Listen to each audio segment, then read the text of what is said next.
Ito. Request ng anak ko. Gusto daw niyang kumain ito. Ito, itlog. Dahil kung may gatas, kung wala po kayong gatas, pwede naman pong tubig, itlog, ganyan-ganyan. Tapos, lagyan ng konting asukal, tapos konting asin. Mas maganda po yung luto, at least makontrol natin kung ano ang ilalagay nating pampalasa. Tapos, ilagay dyan. Okay na ito. Okay na po ba ito? Okay ka na ba? Init. Ay po, ganito. Okay na yan, di ba? Mas maganda yung hindi masyadong brown. Mas maganda yung okay na to. Kasi pag ito, ayaw niyang kainin. Medyo matagal ng konti, ayaw niyang kainin. Ganyan.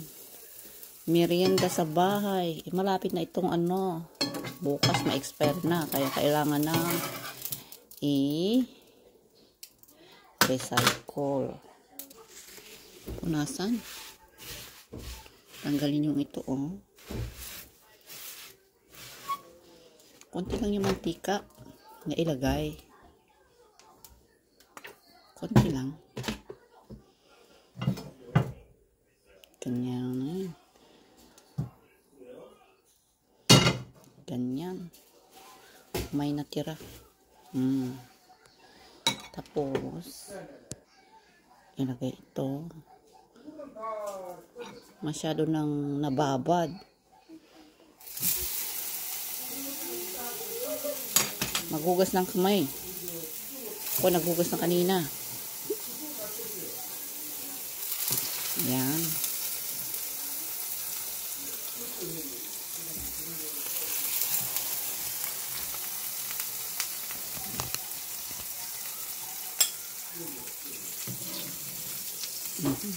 Dumikit na.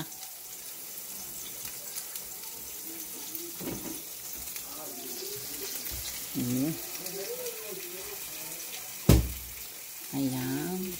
Tapos, takpan para magpawis. Yung pawis niya, iluluto din niya dito sa loob. Diba? Kaya mo ko? Anak ko, gusto niya yung makulay. Gaya niya.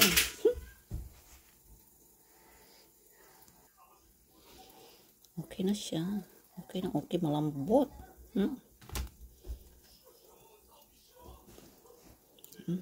Okay naman. Wala namang diferensya pag tubig o gatas.